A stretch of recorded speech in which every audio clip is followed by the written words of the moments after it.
slide. There you go, Sheriff. All right, so we'll call the meeting to order. Are you calling roll call? I am. Or I'll do it. Okay. Tony Mitchell is excused. Will Ibershoff.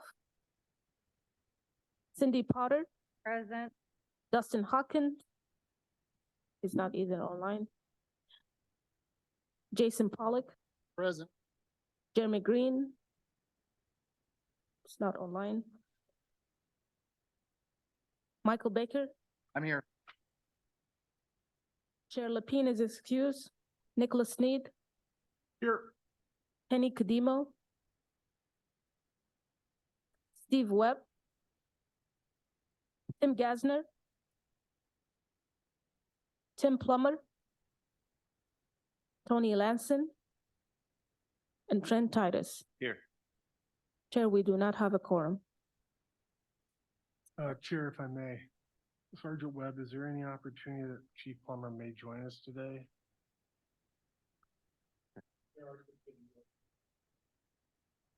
Yeah, I was just wondering, so we were hoping to take formal action on agenda item 4.1, the Regional Housing Council pilot proposal, but I think we can figure out a way around that. That's why I was asking.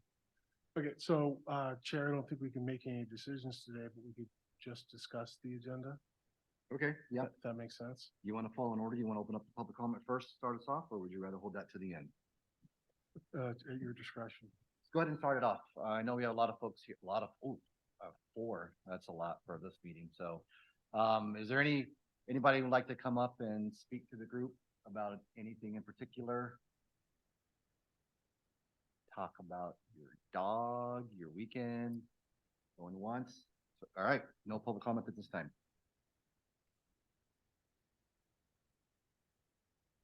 All right, so under our regular agenda items, as Nick Sneed just mentioned, there is a proposal. Do you want to review that for us, Nick, to know what the next steps would be then? Yes, actually, so what I'd like to do, Chair Baker, is just provide a quick overview of it, and then we have Tammy Bainey, the Executive Director for COIC. She's participating via Zoom this afternoon, so I was hoping that she would do the majority of the kind of overview and report. Okay. And because we don't have a quorum today, we can't take formal action, but what I would like to do after her discussion is just kind of build consensus, maybe of those here today, get their support for participation so that we could move that forward to the city council. That's would be one way of getting around taking formal action, but moving this forward. Do we have the ability as a committee to vote by email after the fact then? You do, or at least we could look into that. I could confirm I'm about 80% sure you do. Okay. So we could look into that. Okay. No, I don't want to delay the progress. Yes. Waiting for an additional meeting. So yeah. Okay. Okay. So city staff received a letter from Tammy Bainey, who is the Executive Director for Central Oregon Intergovernmental Council, dated October 3rd, with a request to consider participating in the Central Oregon Regional Housing Council. And I will have her go over that, but let's just say that when I opened this letter, I literally found the mayor in the hallway and I said, this is a letter I've been waiting for a while. It was very welcomed. And so Tammy's been doing some great work on houselessness in the region. And so Tammy, thank you for participating this afternoon. Would you mind kind of going over the concept of the Regional Housing Council and what the request is of the city? You bet. And I apologize for not being there in person today. I'm sandwiched in between meetings. And so wonderful to see you all, but wish I were there in person. Yes, this idea has been mulled around for years at this point. And with the pandemic that we had, and then with what was happening in Deschutes County with their cities and the coordinated houseless response office, it's had some starts and stops. And so you may have heard of the Regional Housing Council in the past. The whole premise is that we lack a table in our region where elected officials and those that are doing the work of the Homeless Leadership Coalition, the Neighbor Impacts, the Housing Works, where they can come together and talk about strategy, talk about lessons learned, talk about federal policy, state policy, local policy, learn from one another, leverage their voice, be able to let the federal government know we're either, not getting our fair share, or the dollars are restricted in a way that we can't really address the unique needs that we have. So at COIC, one of the things that we do really well is setting a table and then letting our partners decide, is this something that you see of value? And so the Regional Housing Council is meant to be a non-regulatory table that is set, surrounded by the support of COIC, but at the table would be an elected official from each of the jurisdictions. And we would also seat the Regional Housing Council with a representative from the Homeless Leadership Coalition, representative from Housing Works as our housing authority, representative from Neighbor Impact as our community action agency, and then other seats that the body itself decides that you might need. So the request is for the city to identify a person who is an elected official to represent the city, and they would be welcoming also, so the request has gone to Crook, Deschutes, Jefferson, and all of the cities as well. And I would add a caveat that there is a request also for a staff person. Part of that is, if you can, wonderful. If not, it's okay. But knowing that a lot of the sort of maybe going back and finding information or researching something or carrying things back to council, we know that lift can sometimes be a lot for one. So just offering that as a recommendation as well. I'll stop there for a moment and answer any questions. Yeah, Director Bainey, this is Mike from Public Health. Just a quick, just kind of a conceptual. The Regional Housing Commission has like a two-prong approach. It looks like one addressing homelessness and one addressing housing. Mm-hmm. When you look at it from a 30,000-foot view, is it like a 50 focus, or are you going to be really focusing on the limited availability of affordable housing, or is this more a direct approach to kind of assist those that are in homelessness, getting them into transitional housing? And that's a great question, Dr. Baker, and it depends on what the group would like to focus in on. So what we are doing is setting a table that we believe we've heard a lot of feedback is missing.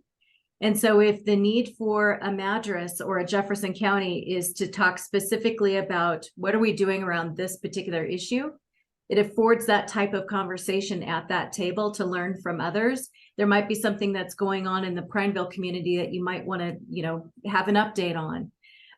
But if the real focus right now is the unhoused crisis, then that's where you would spend a fair amount of time as well.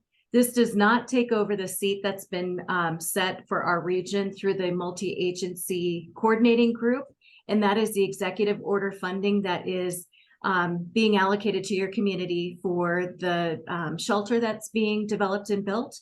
And so that group also is, that one's very narrowly focused on the emergency executive order. This table again is meant to, I liken it to those that are familiar with COIC, which is the Central Oregon Area Commission on Transportation. I can't get it out today, where the region talks about priorities such as Highway 97, which for a Sisters or maybe a Prineville is not the top priority, but for the region to learn about and to acknowledge the impact to freight, economic vitality, safety, it draws in maybe non-traditional conversations that you might have about what the region's needs might be. And in the housing sphere, we all know that we share a lot of that population too. People live in one community and then, work maybe in another. We want to be able to care for our community members as best we can within community. But this table really is, what does your elected official or your community want to talk about? And that's what we would be setting time for. Great, thank you. You bet. Any other questions? Well, I don't know if I have any questions, but more of a some comments for the committee here. When I looked at the proposal and looked at the functions identified, it seems to hit the major talking points that we've talked about in the last, almost 6 months. And centralizing information and resources and data collection is something we've talked about lately and even on the agenda today. The other aspect that I really see a lot of value, when I look at the outcomes, and I circled this, helping communities identify housing and homeless needs and solutions, and achieving that through goals through regional economies of scale. And so one of the things that I think that we as a community are struggling with right now is the physical or geographic separation between a lot of that activity that's happening in the Bend, Redmond area and Madras almost puts us at a disadvantage in terms of our collaboration. And so participating in this council will hopefully bridge that gap, narrow that informational knowledge experience gap that we're looking for to address some of our local needs. In terms of the appointment to the board, as I understand it, Tammy, you're looking for one elected official and one staff. Is that correct? Yes, and that could be an administrative staff. That could be Dr. Baker from a public health perspective. That could be, really it's up to each jurisdiction to determine who it is that person would not be a voting member. So the elected would be the voting member. But yes, it could be at the desire of the council. Great. So from my perspective, Mayor Lapine has been pretty vocal and taken leadership. My initial thought was maybe he would be considered as elected official, but ultimately the city council would make that determination. And I think staff, whoever would be happy to support on that. I'd be willing to do that, Nick. Great. Okay. That's So- the city administrator from Madras. So since we Wonderful don't- and welcome. Thank you. Yes. Since we don't have a quorum today, we can't make take a formal action, or you can't. Right. What I was hoping to do was take this request to the November 14th city council meeting and report that Tammy provided a presentation to the committee today, and that there was support, called consensus, of those that at this meeting to move forward with participation and distinguishing that from a formal vote. Do we have unanimous support that we can report back then from those in attendance? Is everyone at the table in favor of this? So. Of the concept, we can assign people at the discretion of the council, but I think you can go back and report that those in attendance today gave unanimous approval for moving forward with this and whatever vision that the council has for what this looks like. Great. Great. Any other discussion on that? Tammy, I really appreciate you taking time out of your busy day. I know your schedule's pretty heavy, so thank you so much for teeing this off, and I'll talk with you about what assistance we may need from you for the November 14th consideration from the council. You bet. Anything you need, we're here. Thank you so much. Yep. Enjoy the day.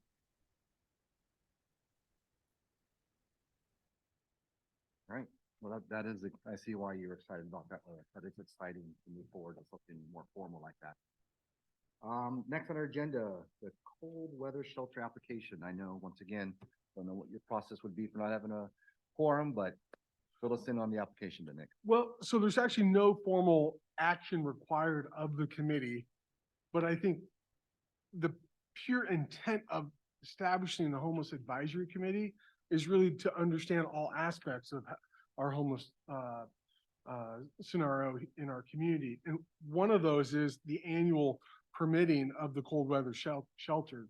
And what I wanted to put this on the agenda, so there was awareness from the committee members and the public that we had the application filed, because our shelter isn't, the construction is not complete.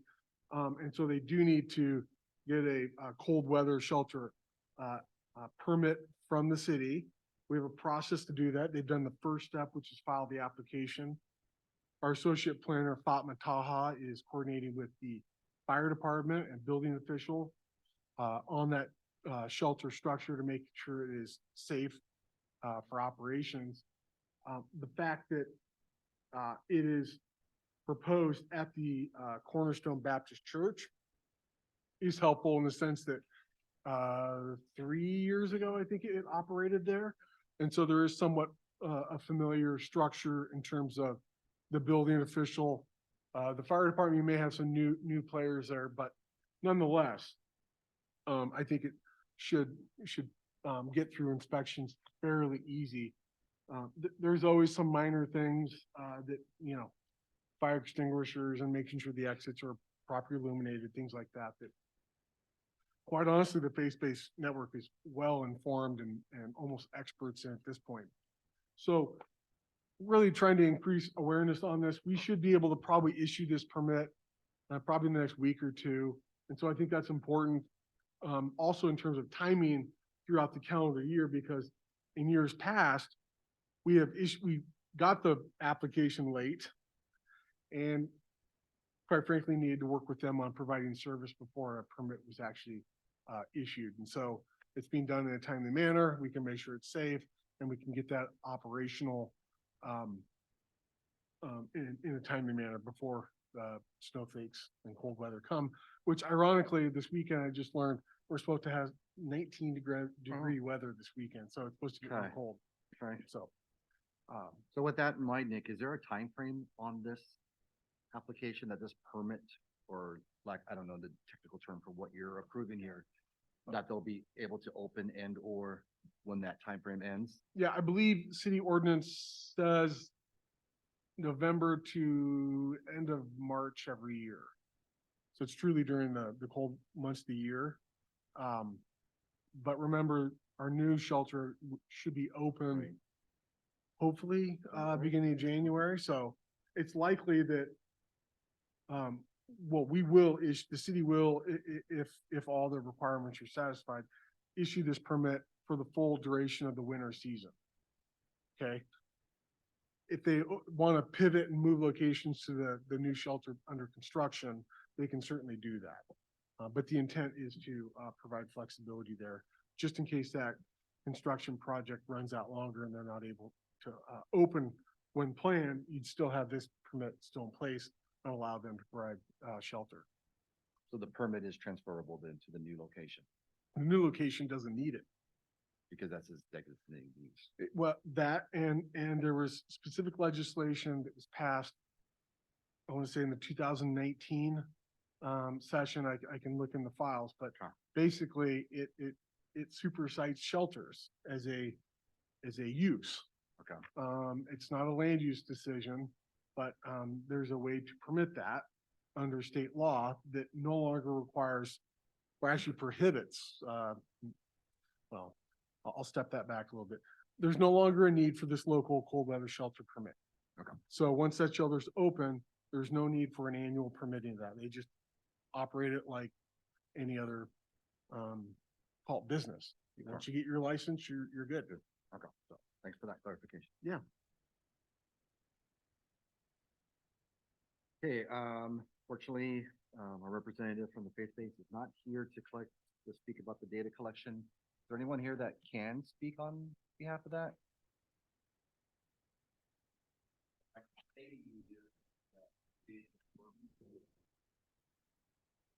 you. 2 days before Tony went on vacation, he submitted to you the neighbor impact intake form, which is exactly the same data form that we use. And to my knowledge, Nick, you already have that. It's in the packet. Okay. So unless there's other specifics that you need to ask of FBN, you guys have the form that we follow and use, okay, for data intake. Mr. Buck, Neighbor Impact has this data that they're willing to share with everything that's on this form, or how does that relationship? Well, we'd have to talk neighbor impact about that. But my upfront answer would be yes, because there are certain laws that we're required under to verify who we have, what they are. It's pretty lengthy. And it has to be done, for instance, for the winter shelter, it has to be done every night. Just because you were there last night doesn't mean that you have different priorities tonight. So, our intake goes through with those people on a daily basis, each and every one of them, and we're required by law to do that. That's just a clarification, then each question here is required to be answered each night, or is it voluntary to what? Because I see the social security number is the second question on the form, and it's like, yeah, I'm even hesitant to give that out, so. You're all over it, Mike. It is, no. But if they're a first-time person there, yes, every question needs to be answered. But some of that information that's on there, and some of it seems kind of trivial, but some of it's on there for a first-time person. They will go through the entire list. If it's a repeat person, there are certain criteria they ask for.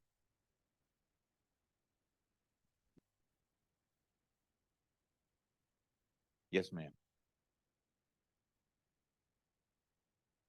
And then Mr. Bus, one final question, then I'll excuse you from the stand. All right. Just when we're looking at asking these questions, and I see here, like, for example, the SNAP and WIC and TANF benefits are mentioned. If someone indicates that they're not receiving those, is there a mechanism to kind of refer them to who to help get those? Or is it just for collecting the data to see where people stand based on income? What all are you referring to, Mike? So yeah, in the bottom here, it says, non-cash benefits. I'm guessing is that, do you receive them? And it's a yes or no. And there's a list of some of the forms of support that are available. Okay. But if someone answers that they don't receive those, but based on everything else they provided, they should be receiving those. Is there a mechanism to get them into those services, or is it just to collect the data around who's being served? You know, I wish Tony was here to answer that question, but I I'll reel believe, him next time. yeah, I believe that there is, Okay. because again, it's for us, it's about dotting the i's and crossing the t's. And we're held accountable for that if we fail in any one of these things. And it goes beyond some of this, specifically, food, what we feed them at nighttime, what we feed them for snacks when they leave. You know, we're required to cover all of that stuff. And we know that down the road, that criteria is going to change, especially around food and food handling. And we get that. We think we get that. But for the time being, what we've had in place is still in place under that group. And we have used that document from them as kind of the criteria that we follow. So I wish I could go through it blow by blow and tell you which ones we do every night and which ones we don't do, but it depends on the people, that if they're returnees or if they're new, if that makes sense. It does. I thank you for starting the conversation. I didn't mean to put you on the spot. No worries. That's why we're here. Okay. Thank you, sir. Okay. Chair Baker, I think one of the components that I appreciate seeing this form, and then of course, last month, your office and staff reported on the public health data collection. And kind of bring it back to our first agenda item, the Regional Housing Council pilot proposal, is the more we can standardize the data collection and get those Right. in multiple agencies collecting them, you have a better understanding of what actual need is in the community. So this kind of goes back to neighborhood impact and their participation at the, I want to say it was July advisory committee meeting, where they advised that we, really have robust data collection so we understand the need and therefore can articulate the need for resources and otherwise. So it's not just looking at the form. I think it's making sure that we're collecting the right information. And I don't know, I don't have a sense for that, but I assume that what's being asked of this in this form, having been prepared by Neighbor Impact, is largely correct. Yeah, no, I echo that. And as you said, one of the things we're looking at is the data collection, the data public health collects versus the data, the, the faith-based network versus the data the sheriff collects on our homeless population. These are all very different, very department jurisdiction specific data. But there should be a way for us to kind of, get that standardized, so to speak, but allow for others to pull from that. Cause I don't want to create a new data system that has no value to me as public health. So if we do create this new data system, it should be a data system that I can pull from, that the sheriff can pull from, that we all can pull from, instead of creating yet another Yes. place where we're trying to finalize how we're getting data. That'd be my only comment on that. Yeah, absolutely. So. And of course, using that data to our benefit for, bringing the resources that are needed to our community. Absolutely. Okay. All right. The only then skipping and waiting for the next advisory committee, we did have a request for additional discussion. Is that? Our public works manager, she has some pictures that she would like to bring to the committee attention. She's currently in another meeting, so we'll perhaps discuss that in the next meeting. Is it the construction update? No, it's photos related to homeless camps near J Street. Oh, understood. Okay.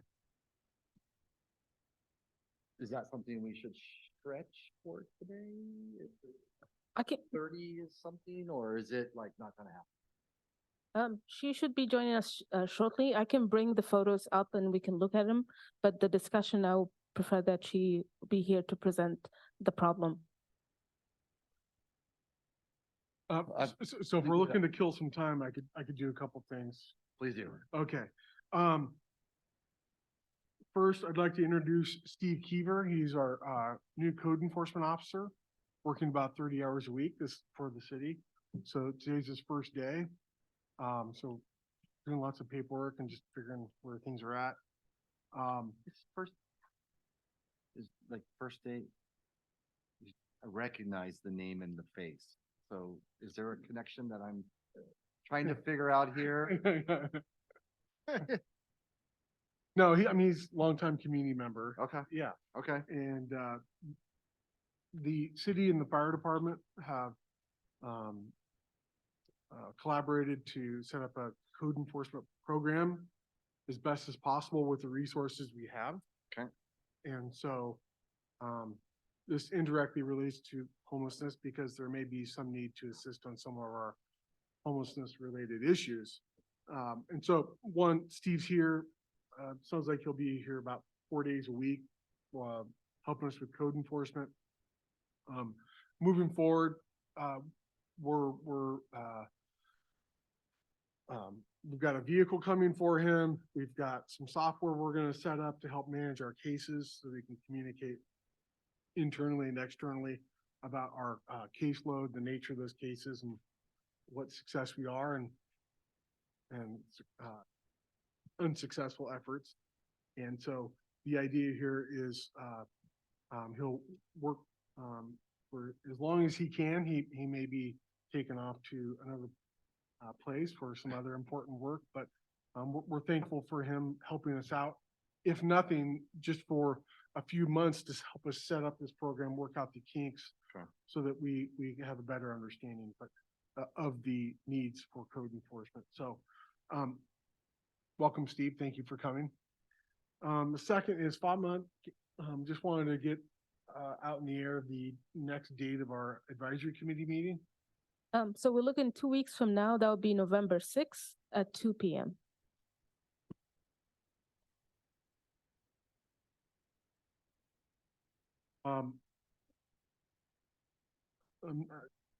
Agenda items don't immediately come to mind, so I'm sure we'll have an agenda and a meeting.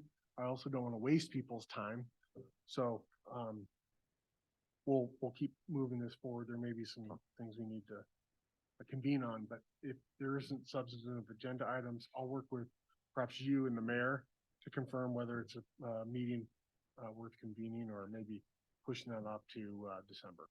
Yep, sounds good. We're able to find Michelle. Your timing's impeccable, Will.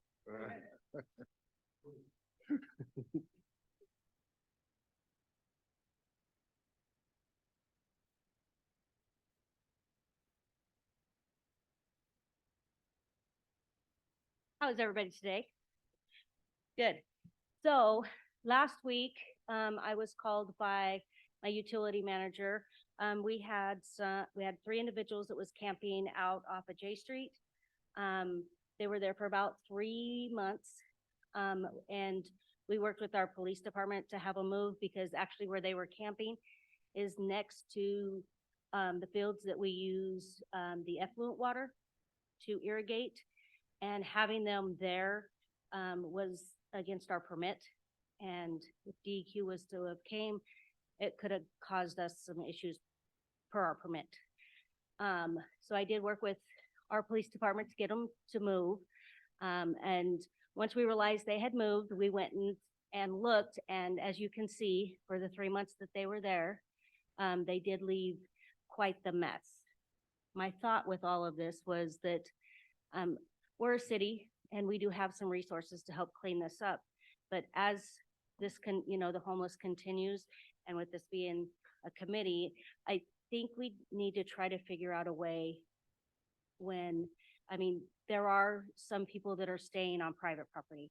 So we will have, if I would have been a resident and this would have been my property, then I would have been stuck with having to try to mitigate and clean, and it could be quite costly, and this was just, like I said, this was just for 3 months. I feel like that this is a good committee to maybe do some brainstorming to try to figure out. I don't think there's any good answers, really.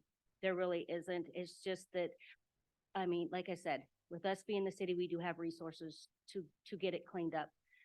But to put this back on one of our private citizens to have to clean would be, would not be fun for them as far as that goes. So I just wanted to bring it more to the attention. I'm thinking of some of the areas where some of our camps have been for long-term and the potential of some of the contamination that's being left.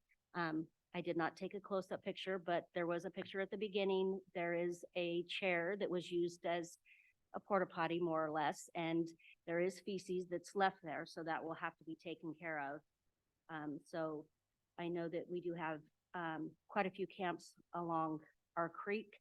So when the wet season comes and the water runs, there's a chance for, that being all washed down and some contamination happening, not only with just, the individuals that are staying there and the chance of them making other individuals sick, but just, we can't go into the creek and do any cleanup of any kind without being scolded by the state, even to remove brush.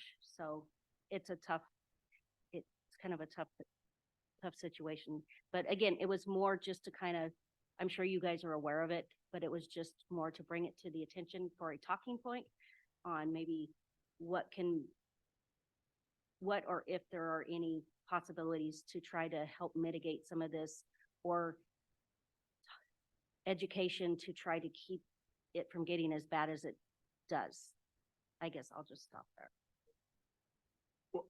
This actually is a great segue. I had another thing I wanted to talk with the committee about, which is trash removal services.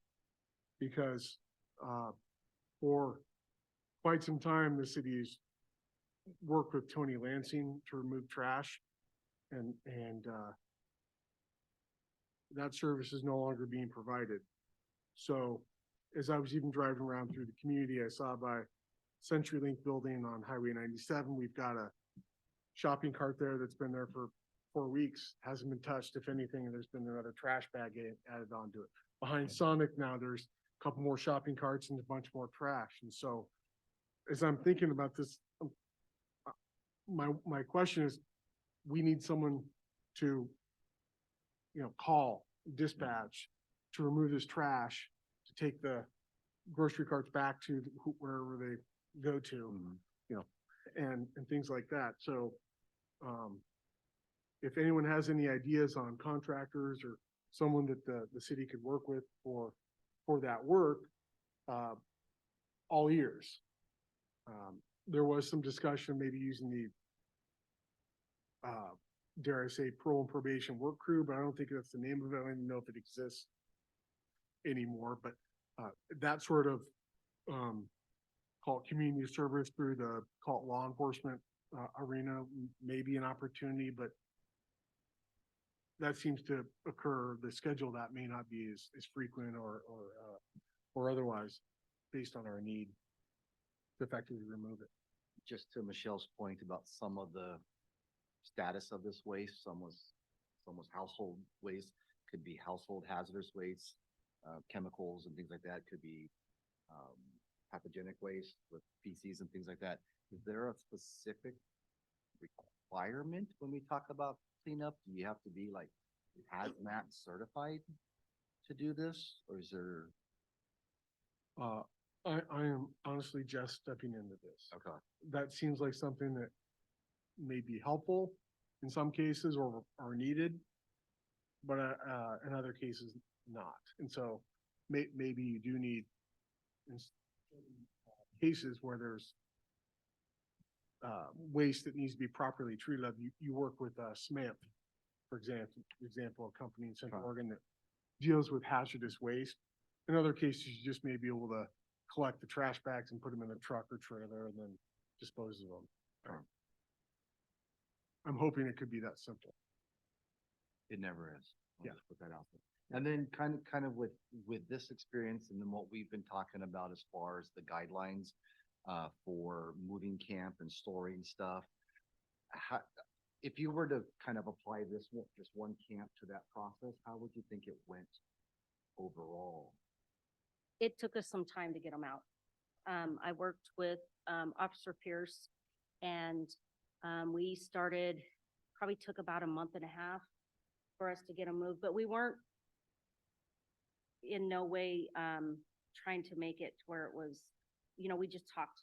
He would just go and talk to them and explain to them that where they're staying is not a good health idea because of that. And not only that, this ditch is actually a storm ditch also. So if we did get a big, not that it would happen in August, but that, there's that potential. But it did take us a while to get them moved. I think he made several trips over and just talked to them. And I think probably towards the end, he may have told them if they didn't, that, he would trespass them and that they could be arrested. I haven't really asked him the full details of it, but it did take us, after we knew that they were there, it probably took us about a month and a half. Altogether, they were there for probably about 3 months, which is not a very long time to accumulate what they left behind. I don't know what they took with them when they moved, if there was much of anything that they took.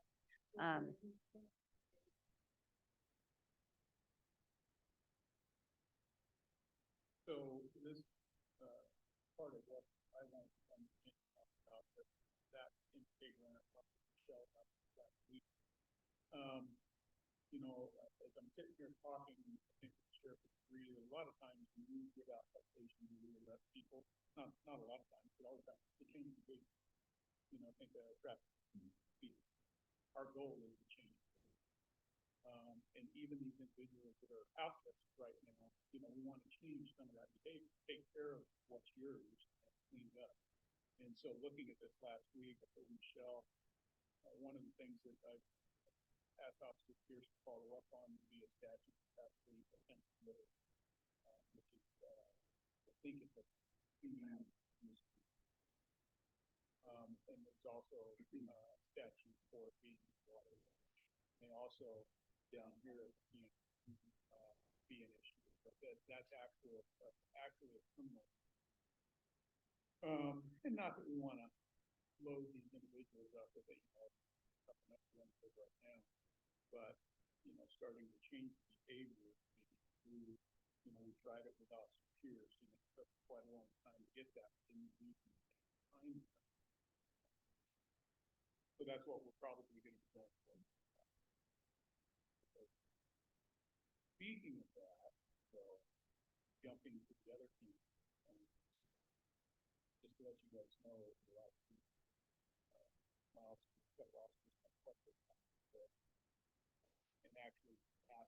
point, or ended up asking some of the tenants down there, you know, where's everybody at? And they made comments that rest. In these individuals who've been arrested for these caused issues. But the other thing is that I wanted to tell you that toddler is no longer there. He's been taken. So that's. But what one of the officers found out is they were talking with each other. One of the things is all the garbage that's down there right now. It sounds like they're planning to do it. So with the cold weather coming, I think it's 19 degrees by Saturday, I am super concerned about some of the portions off down there, which could, you know, have some devastating effects. Some people be super dangerous for them. But was wondering what it is we can do to get down there and try to this part of the building, maybe get them to help in loading that up and meeting down there, some hot coffee,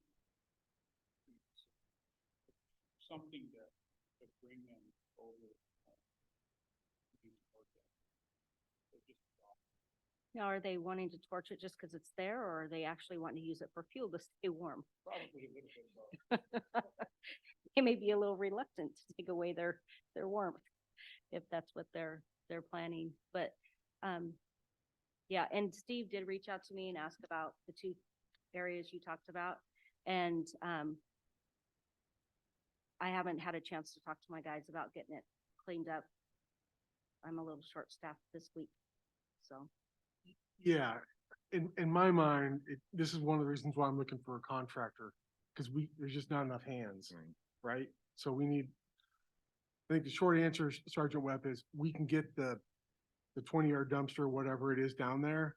My recommendation is that we leave it there for a defined period of time. Otherwise, it just becomes a community dump, or it gets abused.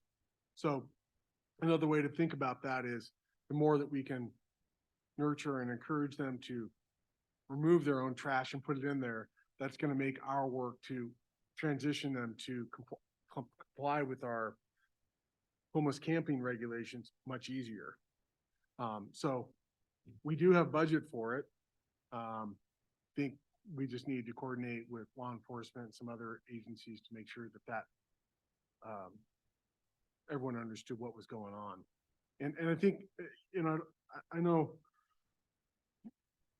everyone has their strengths and weaknesses. One thing that Tony did for us was really kind of communicate with those residents down there, so they knew what our intentions were, you know, and so when the dumpster was dropped off, what to do with it, or what to put in there and perhaps not. We just don't have that kind of liaison right now.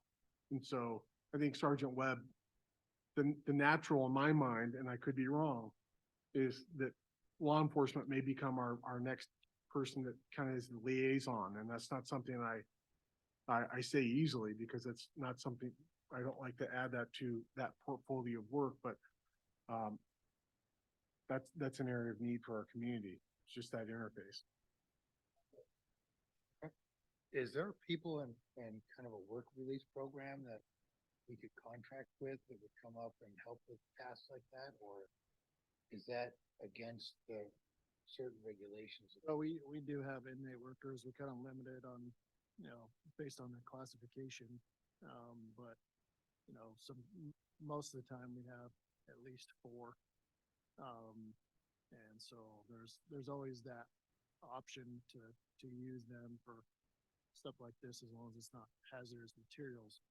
And so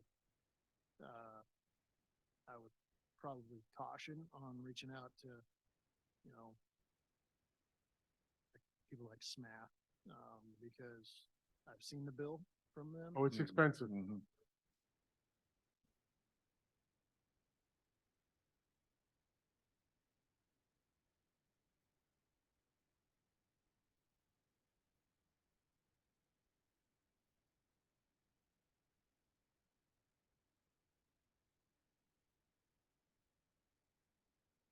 far as like putting, a big dumpster out in these areas, I think they'll use it, if it's there. But I think they'll just leave their stuff behind if they don't have a resource. Like this location here is, where are they gonna dump it? They're just gonna leave it in there. It's out of sight, out of mind. You drive by it, you don't really see it unless you go down in the bushes and the trees and so, if there is a dumpster that's close by for them to use and specifically for that, I think they'll put their stuff in. But if they're ran out of this area, then obviously that's gonna be on, the city to clean that up. But that doesn't mean I'm not willing to, see if my, guys can come down and help clean that up. So. Great idea is a phase two. I like phase one where we drop the dumpster down and then bring coffee and encourage these folks to utilize it and then see if we can remove it before it becomes what Nick talked about, which was a dump site for everybody else's stuff. So if we can have a focused effort around it and certainly don't want to add more to the officer's plate, but if we can do it within a tight window, like 24 or 48 hours kind of a thing, then that would be worth effort. And then if we can't and they refuse to do it, then I think phase two would be looking for the inmate workers to see if you could schedule them to come out at specific times and clean some of this up. Yeah, I mean, Okay. they may get down there and go, yeah, I'm not doing this. And they actually have the right to refuse. Yeah. And if they don't, then at least we've tried that path and we'll know that we need to come up with a different plan. Cause you're right, hiring a independent private contractor, it'd be really expensive and the city just can't continue to burden that cost of all the other services we have to provide. Well, and the other option is, Robert Rodriguez over at Parole and Probation. He's got people that have to do community service. And so there's that option as well that, if you guys reach out to him, he could probably provide people. It'd probably be on a Saturday or Saturday or Friday, something like that.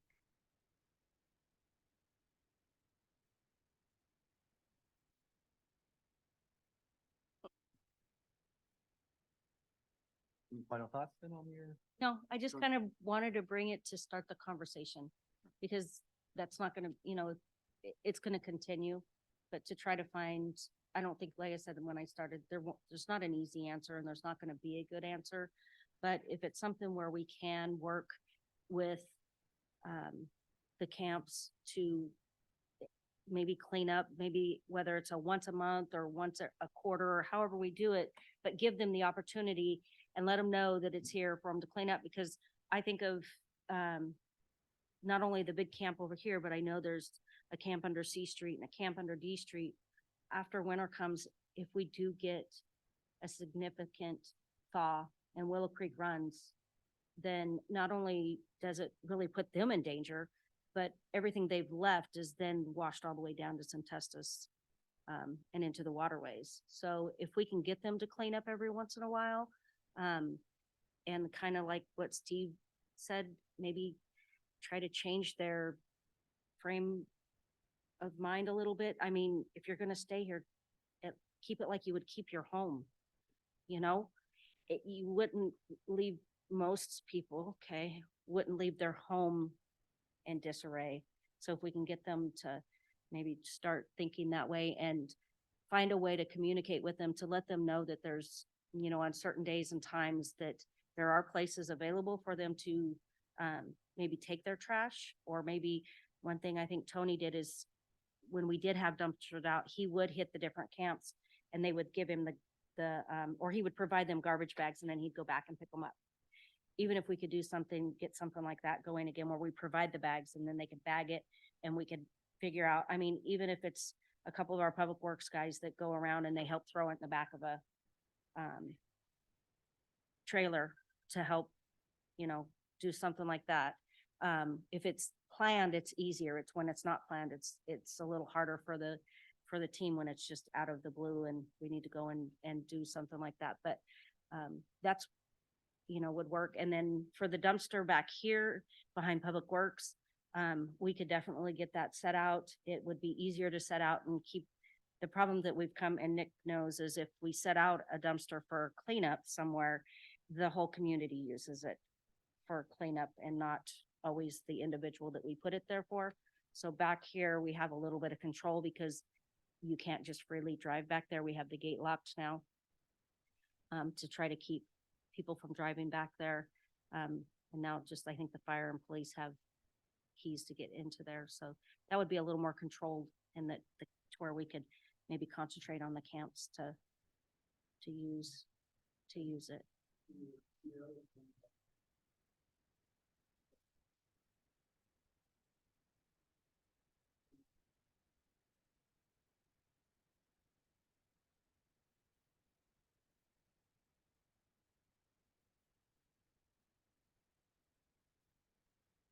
Mm-hmm.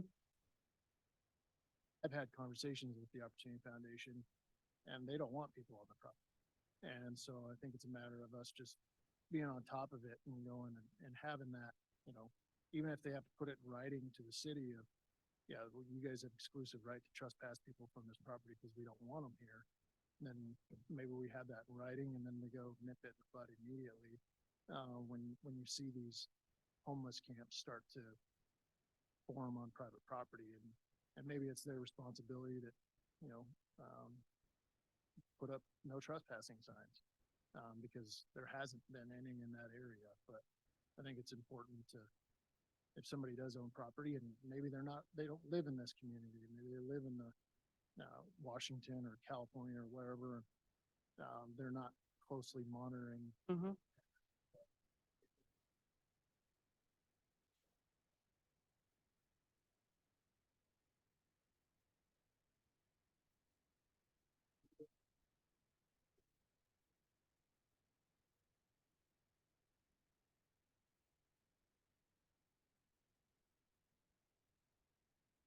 Yeah, because I think there was, even over by Hall Road, back behind Weimar, there's some, and that belongs to the Hall family, and they're not local.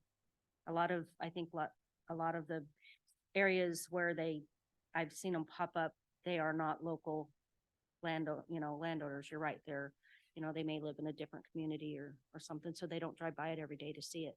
Well, it's just giving law enforcement the teeth to be able to enforce it. So if there are signs that are up and we know it, and we know that they've been trespassed from that property, then it's a lot easier for us to go, you're under arrest and you're going to jail. Then, I don't see any signs and I don't know whose property this is. So what can I do about it?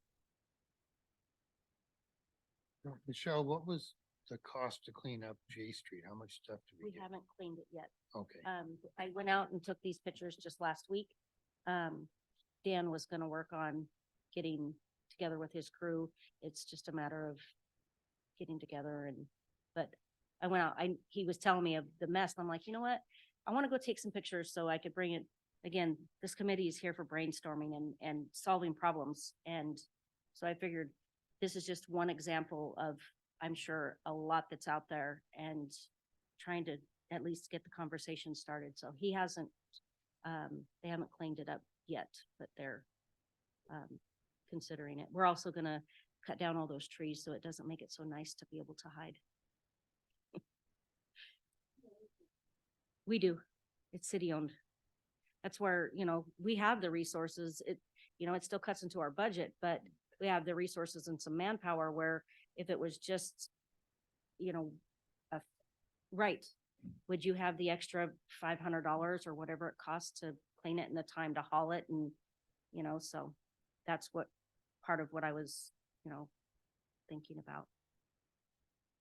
I think as the sheriff was talking about, out of the area property owners and posting that with, especially with known areas that tend to become campsites, is there the ability to both purchase those signs for no trespassing, but also purchase signs relating to where the shelter is, so folks know where they can go if they're being limited to certain areas? Yeah, the first question, yes, I would say we can buy some no trespassing signs and as property owners request that, we can hand them and ask to post those. And I think the second question's more related to when we truly start enforcing the homeless camping regulations. And the answer is yes.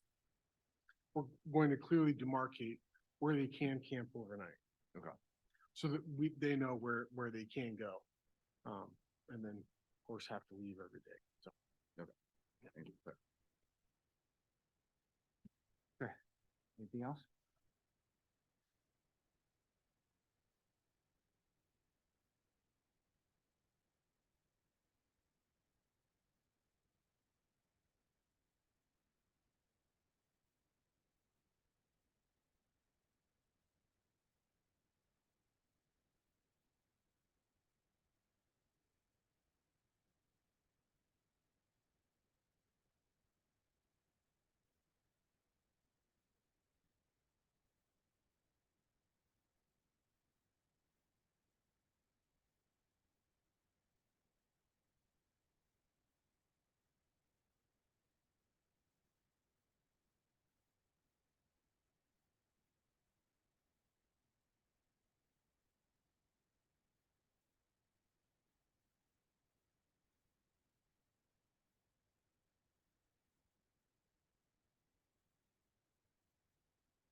Well, Michelle, they are planning on installing a crossing. Hmm. That's in 2026. That's not gonna start till They- 26. Since we did get a street light put in on Chestnut, there's now a street light on Chestnut where there wasn't one before. Correct. Yep. So, to clarify, are you asking for some temporary lighting to be installed? I don't, just, because I don't come to these typically, but just to throw it out there, is a concern in 45, if they get, either with pretty high speeds, but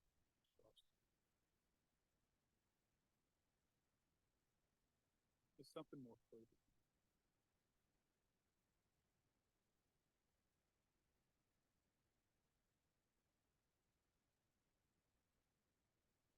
Michelle, is that something you can raise to Jeff Hurd when he comes back and maybe communicate with ODOT and see if they have any ideas how to improve pedestrian safety, pedestrian crossing safety?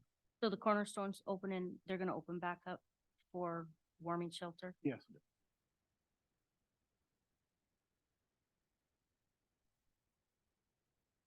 Even some of those portable temporary road construction lights that you see That's- everywhere sometimes. That's what I'm wondering, if we can't, yeah, if we can't do something for the months. And part of the problem is that the new light that went on Chestnut, that's fine for Chestnut Street, but they tend to cross further north, Hmm. closer almost to Loucks Road, right? So, Well, the last ones that were hit were closer to McDonald's. oh, were they? Okay, I misunderstood then, okay.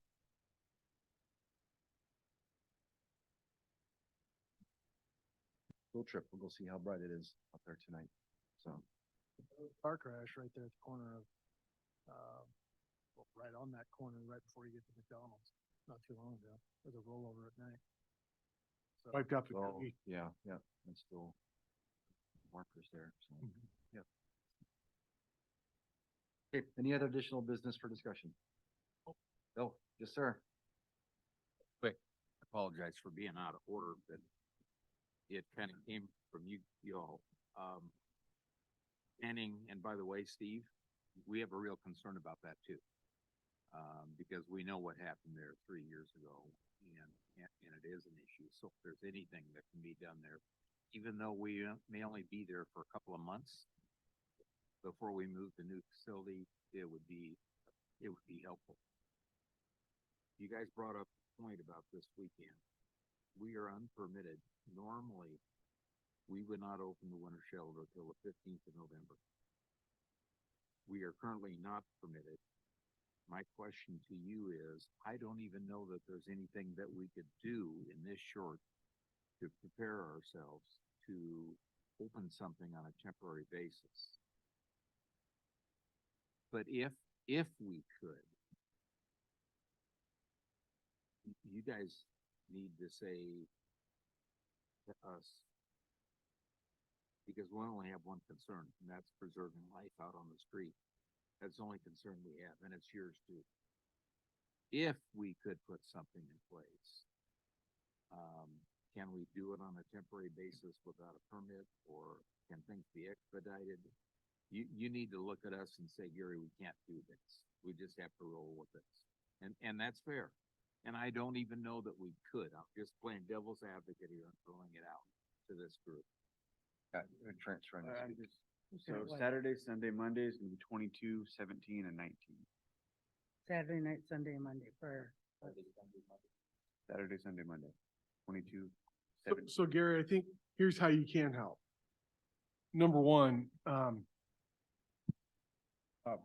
my team will connect back with the building official and the fire department to see where they're at in the review of that permit. See if we could maybe get the sign off and the requirements in place. Short of that, it seems that serving soup in a building doesn't violate any code. Sometimes people fall asleep, they do wake back up. But you understand where we're coming from as an organization. I completely understand We're that. here to protect people out there on the street, and feel real comfortable about the record.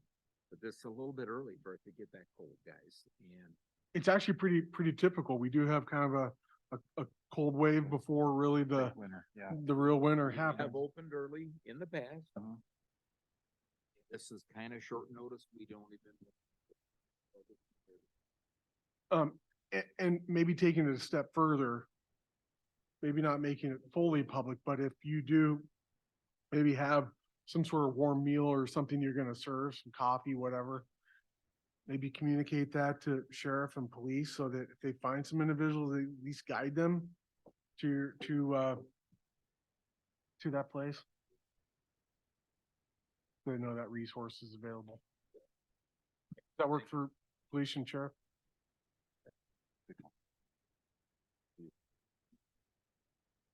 All right, with that, anything else? All right, 3:03, we'll go ahead and adjourn. Thank you.